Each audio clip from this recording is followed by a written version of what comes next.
கடல் தண்ணி யூஸ் பண்ணுறோம். அந்த கடல் தண்ணி யூஸ் பண்ணி தான் நாங்கள் பைக்கை ரன் பண்ணுறோம். இந்த 1 லிட்டர் சீ வாட்டரில் எவ்வளோ கிலோமீட்டர் ஓடும்? 98 கிலோமீட்டர்ஸ் ஓடும்.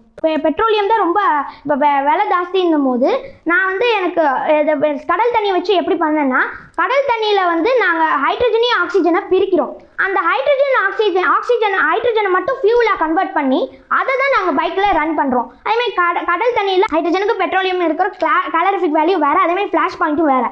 அதனால நாங்கள் அதுக்கு அந்த ஹைட்ரஜன் கேஸ்ன்றது ரொம்ப எக்ஸ்ப்ளோசிவ் கேஸ். அதனால அது கூல் பண்ணுறதுக்கு வேண்டி பின்னாடி நாங்கள் கண்டெய்னரில் 10 ml ஆஃப் கூலண்ட் ஆயிலும் 1 லிட்டர் ஆஃப் வாட்டரும் நாங்கள் டைரெக்டாக கார்பரேட்டரில் கனெக்ட் பண்ணிடுவோம். அப்போ அது கனெக்ட் பண்ணோன்னா என்ன ஆகுதுன்னா, ஒன்ஸ் அந்த ஹைட்ரஜன் கேஸ் ஃபியூலாக கன்வெர்ட் ஆகி அந்த இன்ஜின்குள்ளே வரும்போது அது ரொம்ப ஹீட் ஆகும். அதனால நாங்கள் அந்த கூலண்ட் ஆயில் பாஸ் ஆனோன்னே அதை கூல் ஆகி it will convert as a smoke and it will produce torque. So இதோட ஒர்க்கிங் பிரின்சிபல் பற்றி சொன்னீங்க. பட் நம்ம கொஞ்சம் எஜுகேஷன் வைஸில் பார்த்தோம்னா நிறைய பேருக்கு எலக்ட்ராலிசிஸ் ஹைட்ரோலிசிஸ் போன்ற சாப்டர்ஸ்லாம் 8th இல்லை 9th கெமிஸ்ட்ரியில் தான் வரும், 9th ஃபிசிக்ஸில் தான் வரும். ஸோ நீங்கள் 7th படிக்கும் போது இவ்வளோ கான்செப்ட் தெரிஞ்சுக்கும் போது உங்களுக்கு இது எப்படி இருந்தது and how interesting was it to convert it as like நீங்கள் படித்தது அப்படியே ரியல் டைமாக கன்வெர்ட் பண்ணுறது எவ்வளோ இன்ட்ரெஸ்டிங்காக இருந்தது? 6th ஸ்டாண்டர்ட்லேயே நான் கொஞ்சமாக எலக்ட்ராலிசிஸ்ன்னு நான் படித்தேன். இப்போ படிக்கும்போது எனக்கு அதுவும் மைண்டில் இருந்துச்சு.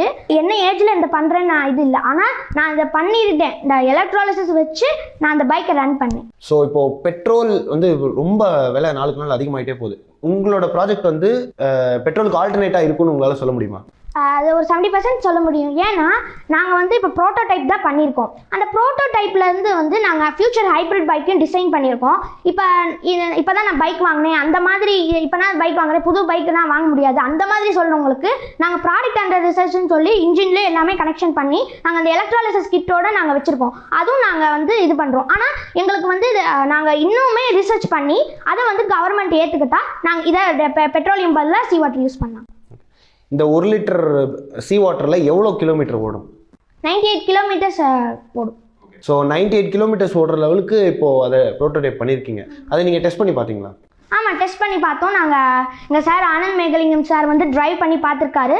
அது கரெக்டாக வந்திருக்கு. அந்த கடல் தண்ணி யூஸ் பண்ணி பைக்கை ரன் பண்ணும்போது நாங்கள் எங்களுக்கு கிடச்சது ஒரு கோல்டு மெடல். நாங்கள் இன்ட்ரடியூஸ்லாம் பண்ணி நாங்கள் பண்ணிட்டோம். இந்த ப்ராஜெக்டை சப்மிட் பண்ணிவிட்டு எங்களுக்கு கோல்டு மெடல் அதில் கிடச்சிச்சு. அதேமாதிரி 2 ஸ்பெஷல் அவார்டு.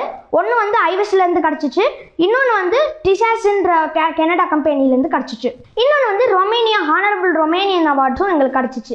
இப்போ இந்த மெடல் வின் பண்ணியிருக்கீங்க. ஸோ இதுலேருந்து உங்களுக்கு எவ்வளோ கான்ஃபிடன்ஸ் கிடச்சிருக்கு அடுத்தடுத்த ப்ராஜெக்ட்ஸ் பண்ணுறதுக்கு, அடுத்தடுத்த இன்னோவேட்டிவான விஷயம் பண்ணுறதுக்கு? எனக்கு இந்த கோல்டு மெடல் கிடச்சோன்னு கொஞ்சம் சந்தோஷமாயிடுச்சு.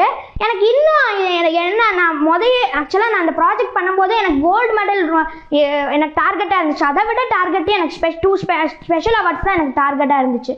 அப்போ நாங்கள் இந்த கோல்டு மெடல் கோல்டு மெடல் நீங்கள் வின் பண்ணிட்டீங்கன்னு எங்களுக்கு சொல்லிட்டாங்க, ரிசல்ட் இது பண்ணிட்டாங்க.